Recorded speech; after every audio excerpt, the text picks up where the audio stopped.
How you guys doing? I'm gonna go out here and check out my Alpha Tracker survival knife that I'm building. It's gonna be kick-ass.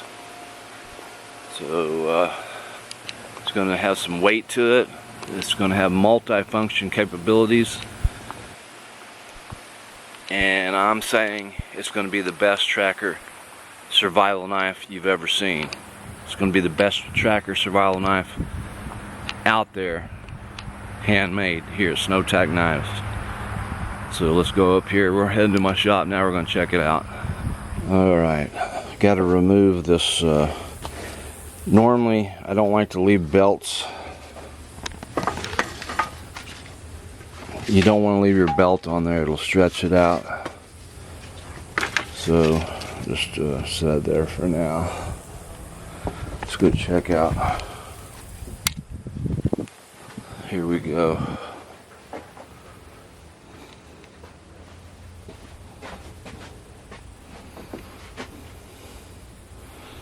It's coming out really nice. Got the deep channel, Carrillo style, Dewaine Carrillo style, primary grind, 1/4 inch secondary, cutting edge, 9260 spring steel.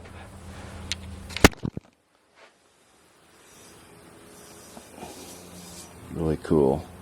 Got it stamped Alpha on this side. On the other side it's stamped Tracker.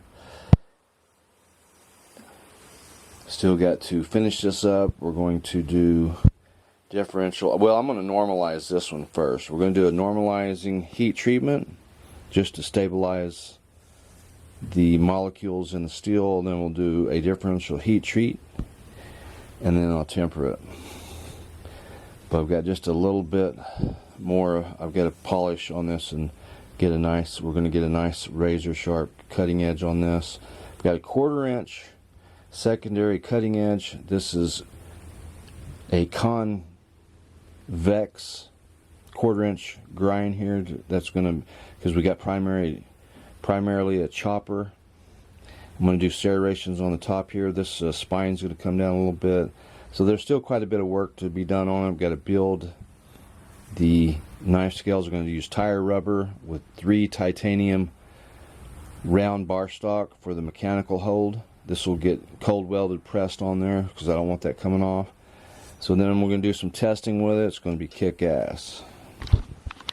This is where I keep all my steel. Got all kinds of stuff in there. 1095, 5160, W2 tool steel. There's some L6, 1045. This is a piece of 9260 here. I haven't got, I'm going to do this. This is going to be a knife off of that 100 series post-apocalyptic movie on Netflix. There was a knife on there that they made. It had, this gets bent. It's going to get bent around. It's going to have like a hand guard, and I'm going to paint it the color of that one that was on the movie series. I thought it was pretty cool, so I thought I'd do just a improvised combat knife out of that. That's what the idea was on their show. But yeah, just some this stuff here. I want to show you that this is 1095. I've got to anneal this. This is too hard. So all these pieces will get annealed. I've started one of those shorter M9X Commandos with a 6-inch blade, but the steel is very hard, so I'm going to anneal all these pieces. I haven't got around to it because I've got to order me a hair dryer with a cold setting. I'm going to set that up. The one that I had on my forge went out. See this round bar stock right here? That is from an oil well rig that used to be out here.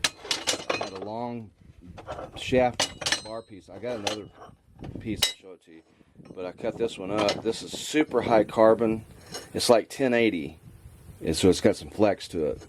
This would make outstanding steel do hammer forging for a knife. You cut these in, probably for a Bowie style knife, you're probably going to need about half of that. I would say about 6 inches there.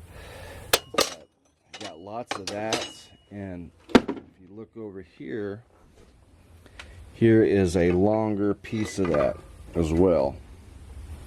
You guys see that? It's pretty cool. So I got a lot more of that.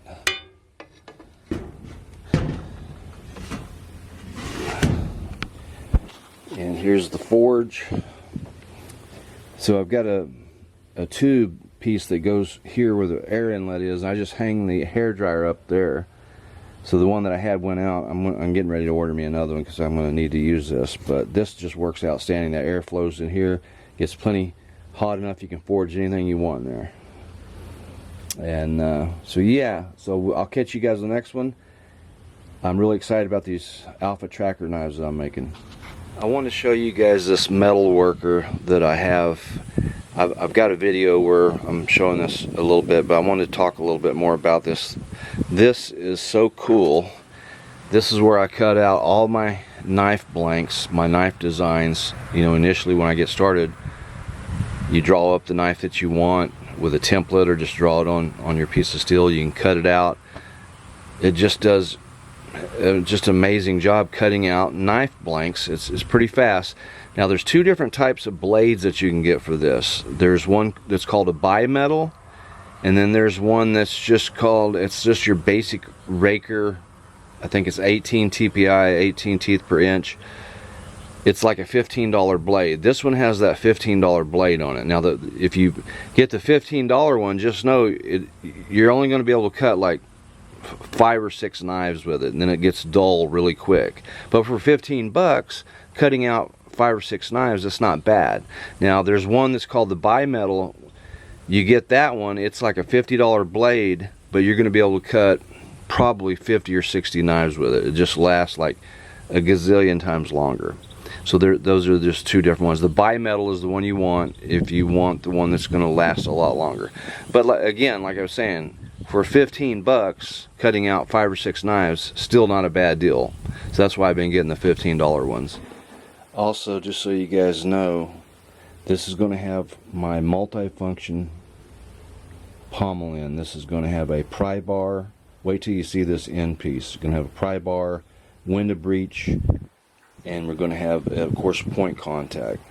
I don't have any vehicles. I would love to break some window glass for you guys because I know it will do it. But if you go down to the corner of your vehicle window, down by the mirror, right in the very corner, that's where you engage that vehicle window glass. It's going to break it. Make sure you wear safety goggles, and actually don't even try it unless you know what you're doing. But you could enter or egress out of the vehicle right down there at the corner.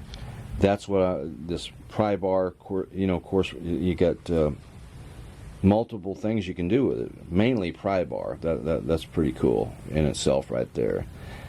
Don't know, you know, how often you're going to need it to break a vehicle window glass, but you got the pry bar. You're going to have a point contact, so that's going to be done. I haven't got to that yet. We'll do that before we do the heat treatments. So yeah, quite a bit of work still to do on it. It's coming along nicely. Then I'm going to start another one. I'll catch you guys on the next one.